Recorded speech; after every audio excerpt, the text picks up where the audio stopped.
Seja muito bem-vindo ao segundo episódio do canal da Aposente Fácil. Se você não assistiu o primeiro episódio, para tudo que você está fazendo agora e vai lá assistir o primeiro episódio para você adquirir cada vez mais conhecimento sobre o tema de benefícios previdenciários. E no primeiro episódio você ainda vai conhecer um pouquinho mais da história do nosso convidado, que é um convidado fixo desse canal, que é o Luciano Azevedo, o CEO da Aposente Fácil, que está aqui para humanizar, para nos ensinar sobre os benefícios previdenciários e traduzir, tornar mais humano, direto, para que você não sofra nenhum golpe, não seja enganado por aí. Então, eu já quero começar direto para as perguntas. Toda a introdução já foi feita lá no primeiro episódio, você já se ambientou, já está à vontade aqui com a gente, então vem conhecer um pouco mais sobre esse tema de hoje, que são os direitos pouco conhecidos. Luciano, bem-vindo ao nosso segundo episódio. Obrigado. Então, vamos falar hoje sobre direitos poucos conhecidos. A primeira pergunta que eu quero te fazer, hoje a gente tem essa situação de muitos brasileiros que vivem no exterior. Sim. Como que fica os benefícios previdenciários dessas pessoas? Elas podem contribuir lá, no país onde elas estão? Como que funciona isso? É sobre os benefícios para quem trabalha ou trabalhou no exterior. Só é possível fazer a verbação de tempo no exterior no Brasil caso esse país que você prestou serviço, contribuiu, tenha acordo internacional com a Previdência Brasileira. Então, não são todos. Caso tenha dúvida, é necessário que você venha até uma das unidades do Aposente Fácil para que a gente possa fazer o levantamento desse tempo. E se essa pessoa contribuiu já aqui no Brasil e contribuiu também estando lá, como que fica isso? É possível somar esse tempo? É sim, é possível somar o tempo tanto para se aposentar lá como para se aposentar no Brasil. Mas, repetindo, esse país precisa ter um acordo internacional de previdência com o governo brasileiro. E um outro benefício também que pode ser pouco conhecido, existe algum benefício, na verdade, para o cuidador, para alguém que cuida de uma outra pessoa que possui, é portadora de alguma outra deficiência? Existe benefício para essa pessoa que se dedica sua vida a cuidar de outra pessoa que tem essa necessidade especial? Não, ainda não existe. Existem projetos de lei que estão em votação no Congresso, porém ainda não existe benefício para o cuidador. O que existe é uma pessoa que é aposentada por invalidez, única e exclusivamente, aposentada por invalidez, ter um acréscimo de 25% sobre o seu benefício, para que subentende-se que esse acréscimo é para pagar uma pessoa que está cuidando dela. Porém, isso só para aposentado por invalidez e que comprovadamente necessita de um acompanhante. E um outro benefício também, que muitas vezes soa polêmico, eu queria que você falasse um pouco dele até para eu entender, né? Porque existem muitas histórias por trás dele.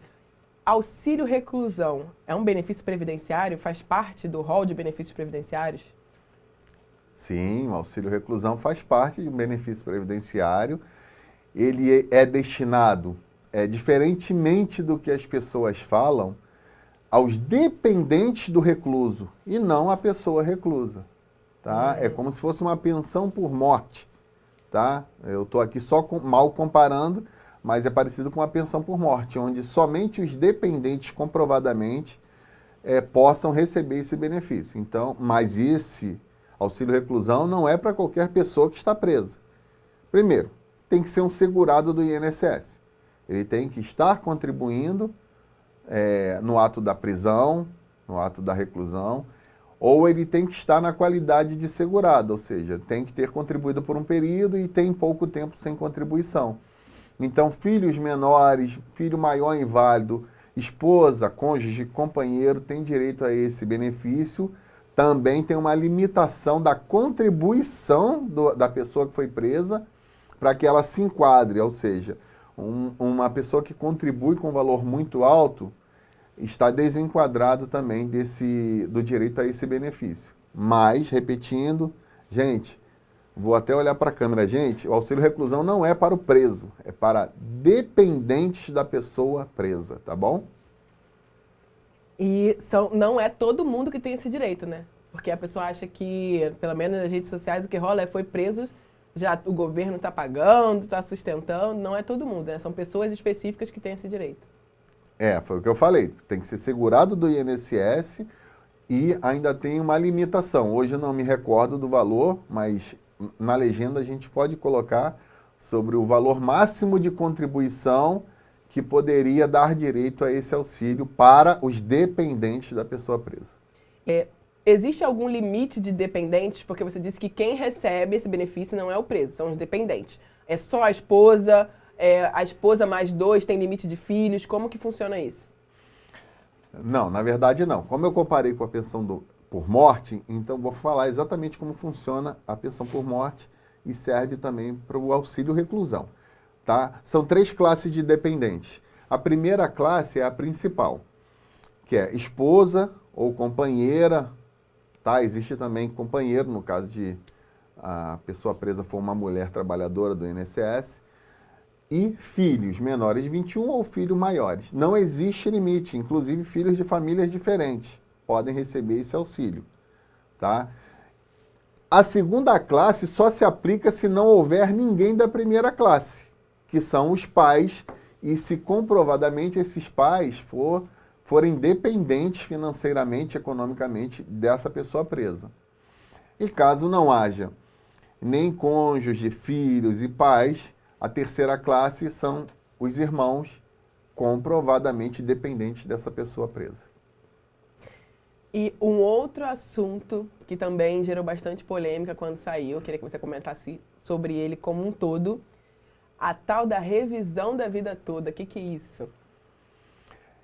A revisão da vida toda foi quando houve a mudança da legislação lá em 1999, tá? A lei ela entrou em vigor em 99, mas a emenda constitucional é 20 de 98. E quando houve essa mudança, aplicou-se uma regra de transição a todas as pessoas, mas não deu direito a escolher o melhor benefício. A tese, tá, que os institutos previdenciários do Brasil colocaram como estudo foi esse, que a pessoa poderia optar por uma regra de transição mais vantajosa no que diz respeito à forma de cálculo, tá? Porém, após ter sido votado favorável em 2024, em 2025 ela foi derrubada, tá? Entre aspas, foi derrubada pela votação paralelamente de 2 ADIs, né? Que é ações diretas de inconstitucionalidade. Então hoje ela ainda está sem definição, porém pouco provável que vá para frente essa tese nossa de as pessoas terem direito de optar pela regra de transição mais vantajosa. Ainda está incerto, mas é pouco provável que seja vantajoso para o trabalhador, para o segurado do INSS. E dentro desse tema que a gente está tratando, que são benefícios pouco conhecidos, você tem algum exemplo, algum caso que você já tratou? De tudo que a gente falou, não sei se você já teve algum caso de pessoas que contribuíram no exterior e contribuíram aqui e somou tudo. Você já teve algum caso assim que você possa contar pra gente?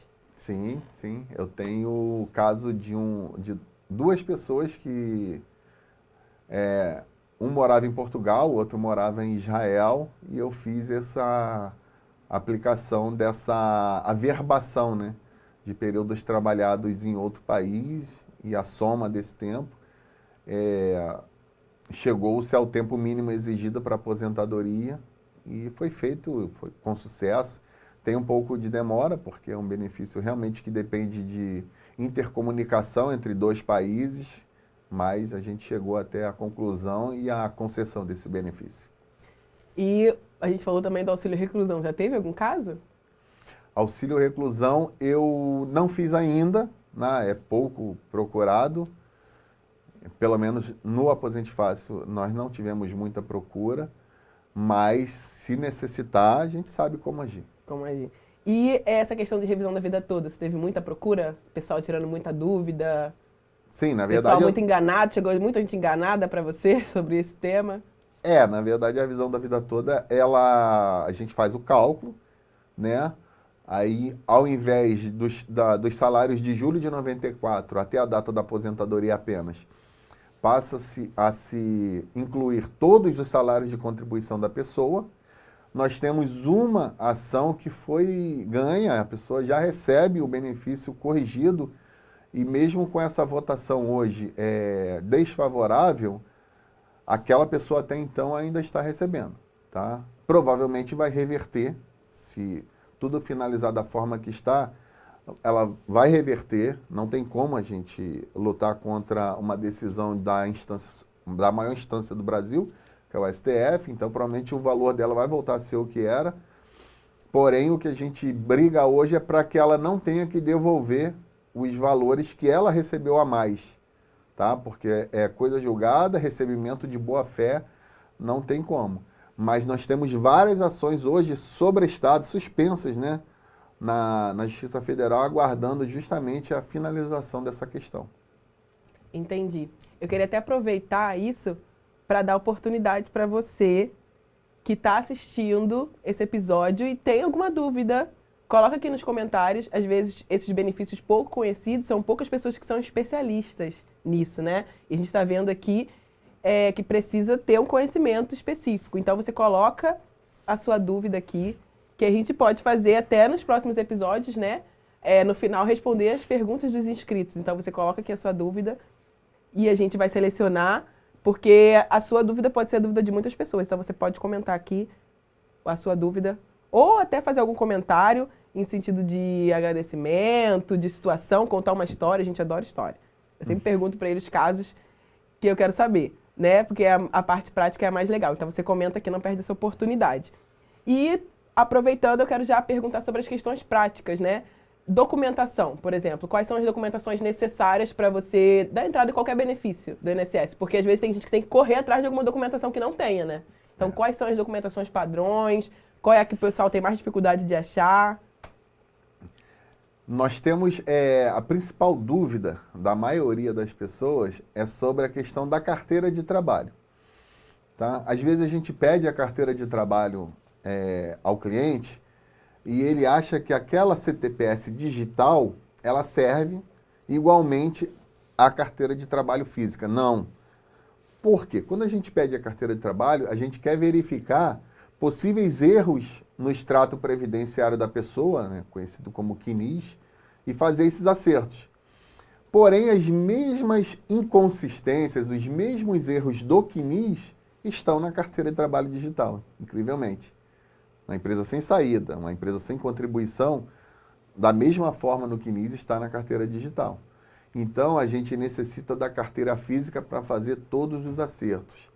Aquelas empresas mais novas, que nem pedem mais a carteira física, fazem tudo pelo digital, ok, mas aquelas mais antigas, e também, inclusive, o certificado militar, principalmente para homens, né? Mulheres, normalmente, não, o serviço militar obrigatório é só para homem, então, o certificado militar, se cumpriu aquele serviço obrigatório, tem que trazer.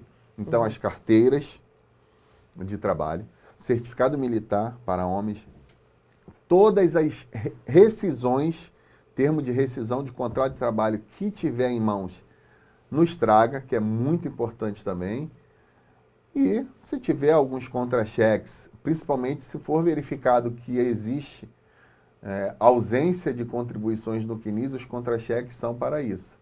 Aí nós temos, no caso de quem trabalhou em algum órgão público, precisa de declaração, certidão, mas isso tudo a gente prefere conversar com o cliente no escritório para poder explicar melhor o que é cada documento desse relacionado a serviço público, porque é possível você averbar tempo do serviço público, quando você não fosse aposentar lá, para o INSS.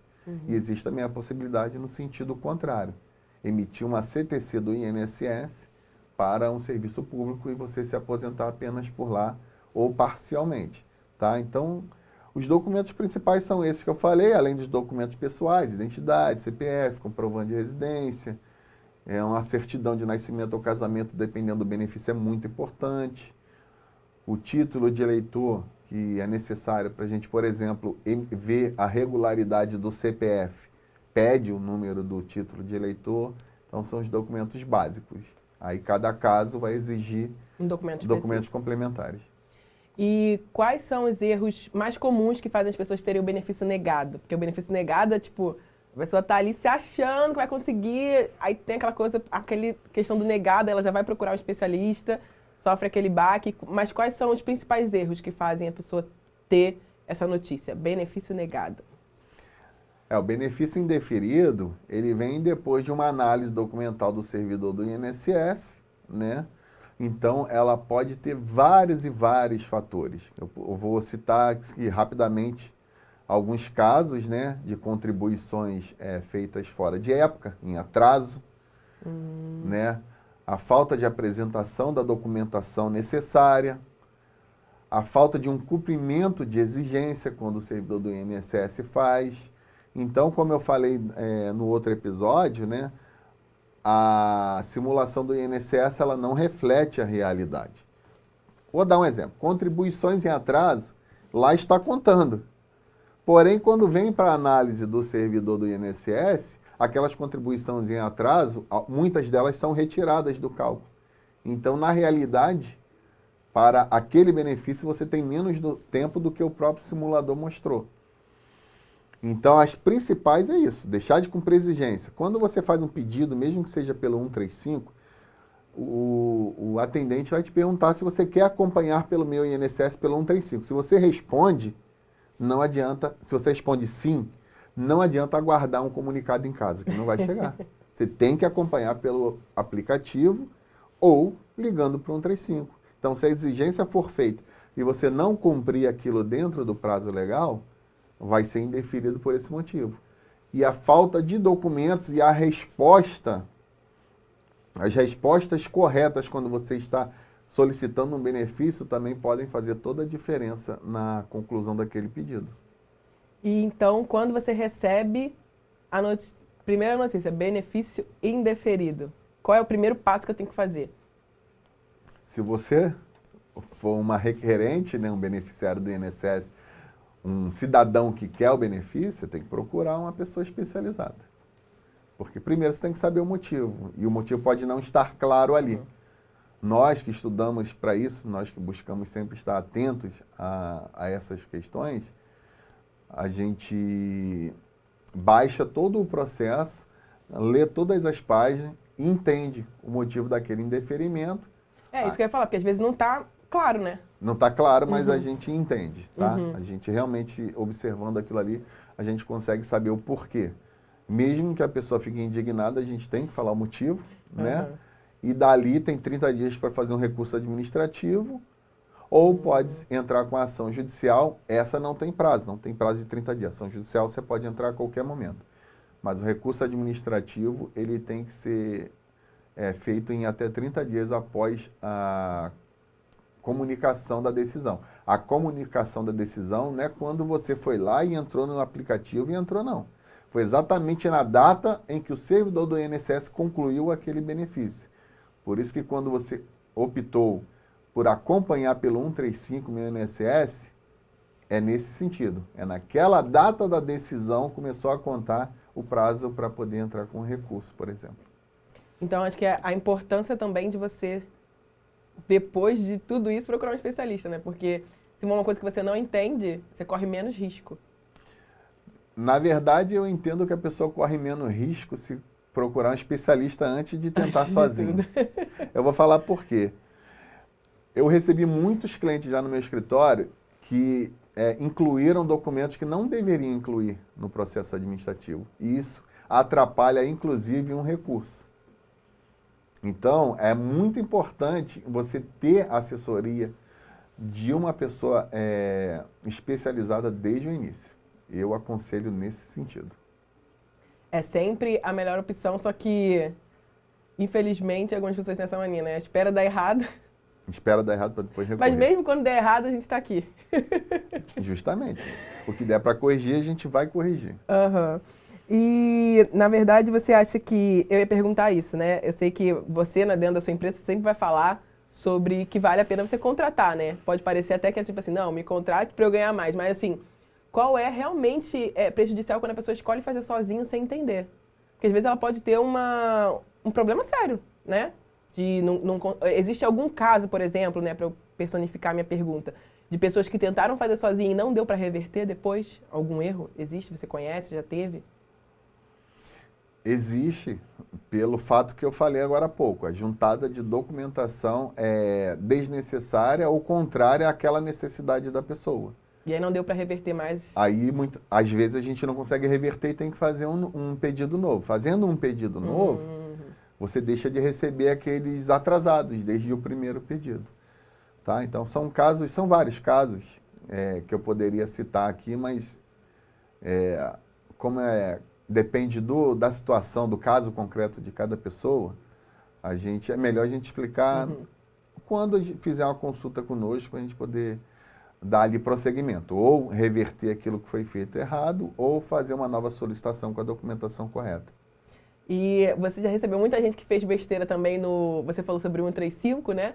Mas você recebeu muitas pessoas que, de alguma forma, foi prejudicada pelo aplicativo também? Tentou fazer alguma coisa no aplicativo e deu errado? Sim. No aplicativo Meu INSS? Porque Sim. esse também pega algumas pessoas. Eu falei sobre responder, né, as questões que tem logo quando você inicia uma solicitação. Aí eu vou dar um exemplo de um benefício por incapacidade, né, o que muitos conhecem como auxílio-doença.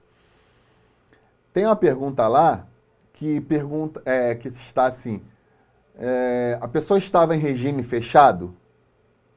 Se você responder sim, aquele benefício vai ser automaticamente indeferido pelo aplicativo, pelo robô do aplicativo. Porque uma pessoa que está reclusa não se pede benefício por incapacidade. Ela pode até, os dependentes, pedirem o auxílio reclusão, mas jamais um benefício por incapacidade recebendo estando recluso. Então, aquilo ali, por exemplo, é uma pegadinha. Um outro problema que eu estou que está difícil de resolver foi que o cliente respondeu que não tinha tempo especial, mas tinha. Inclusive juntou documentos que comprovassem a exposição a agentes nocivos. Porém, como ele respondeu que não havia tempo especial, o robô do INSS, fazendo o cálculo de tempo comum, também indeferiu, porque verificou que ele não tinha o que ser analisado, somente o tempo que estava ali no sistema, então também foi indeferido automaticamente. Então, são casos ali que você assessorado, principalmente no ato do pedido, pelo Aposente Fácil, a gente vai responder tudo de acordo com aquela solicitação daquele cliente. Tem que ser tudo respondido de acordo para que não haja um indeferimento automático. Não tem como você pegar um padrão na internet e se adequar àquele padrão, né? É cada caso. Aí muitas vezes as pessoas não entendem isso, né? Cada caso. Não tem como você aplicar o caso de uma pessoa a seu caso. Tem muita gente que fala assim, meu amigo conseguiu, meu conhecido conseguiu, né? Mas às vezes a situação da pessoa é totalmente diferente, né? Eu recebi uma ligação semana passada de uma cliente que eu aposentei falando: poxa, você conseguiu para mim, não conseguiu para a fulana? Eu falei, mas o dela é um pouquinho diferente do seu, não tem como a gente comparar, mas a gente vai resolver. Só pede para ela aguardar mais um pouco ou entrar em contato comigo. Esse episódio de hoje foi muito importante porque eu acho que ele trouxe essas questões práticas, né? Que muito pouco se fala. Existe muita... Quando lança um aplicativo, quando lança um canal, a pessoa acha que aquilo ali vai trazer um fácil acesso, mas às vezes falta informação. Então acho que esse episódio de hoje foi muito importante. Você gostou? Eu gostei. Gostou? Adorei. Eu gosto de sabe, como você mesmo disse, desmistificar. Desvendar mistérios que só o previdenciário tem. Sim. Então, existem casos muito específicos de pessoas que, como eu disse no início, que têm direito e não sabem, ou têm direito ao melhor, está satisfeito com o inferior. Então, a gente está aqui para isso, né? Para poder desvendar esses mistérios e ajudar aqueles que, caso desejem nos procurar, a gente fazer o que é melhor. E a gente está caminhando já para o final desse episódio, né? Eu gostei muito da parte final que você fez do primeiro episódio. Se você tivesse que dar um recado final, porque acabou resumindo tudo que a gente tratou. Então, hoje a gente falou sobre benefícios pouco conhecidos e a gente falou também sobre as questões práticas do INSS. Você quer dar alguma palavra final sobre isso, para esse episódio? A palavra final, né, ela gostaria que eu repetisse, mas eu gosto de fazer sempre algo diferente, né? O que tem a ver o benefício previdenciário com a vida das pessoas? Tudo depende de cada cidadão, de cada cliente, de cada beneficiário do INSS. Acabando com a fake news sobre o auxílio reclusão, que aquele valor não é para o preso, é para a família, assim como acontece com a pensão por morte. A diferença é que na pensão a pessoa jamais vai voltar, e no auxílio reclusão, quando a pessoa estiver em liberdade, a condicional ainda dá direito ao auxílio reclusão, tá? A liberdade total é que aquele auxílio ele cessa, porque a pessoa teria condições de voltar ao mercado de trabalho. E também sobre solicitações de benefícios via Meu INSS, via 135. Atenção às perguntas, atenção ao que vai responder, porque isso pode lhe trazer um problema, né? Um indeferimento indesejado, ou isso pode lhe trazer um prejuízo financeiro no benefício que você vai receber. Portanto, caso tenha dúvida, nós estamos aqui para isso, para ajudar. Claro, nós temos cobramos os honorários de acordo com o benefício pretendido, óbvio, mas a gente está aqui também para ajudar, porque quando o Aposente Fácil iniciou, foi para ajudar aquelas pessoas que tanto precisam. E pode ser você, pode ser alguém da sua família, pode ser alguém que você conhece e tanto preza. Qualquer dúvida, procure Aposente Fácil. Estamos aqui para ajudar. Aposente Fácil, seu lugar é aqui, Paula. Com esse merchan maravilhoso, a gente vai finalizar esse episódio. Pessoal, primeira coisa, tem um botão curtir aqui embaixo. Clica esse botão. Se você não está inscrito ainda, eu estou extremamente chateada com você. Porque a gente está no segundo episódio. Você clica nesse botão se inscrever, clica no sininho para você ser avisado do terceiro e dos próximos episódios. Segue as redes sociais da Aposente Fácil, do Luciano. O Instagram dele é Luciano Azevedo AF. Você vai acompanhar lá o dia a dia, vai aprender muito sobre novos benefícios. As questões de hoje foram extremamente práticas e tem mais episódio para vir, para falar de benefícios específicos. Então você fica ligado, porque às vezes você não tem direito à aposentadoria, mas você tem direito a outros benefícios, porque os benefícios previdenciários são muitos. A gente falou sobre isso no primeiro episódio. Então fica ligado que os próximos episódios a gente vai falar sobre benefícios específicos. Então, se for o seu caso, eu não deixava de aproveitar essa oportunidade, tá bom? Tchau!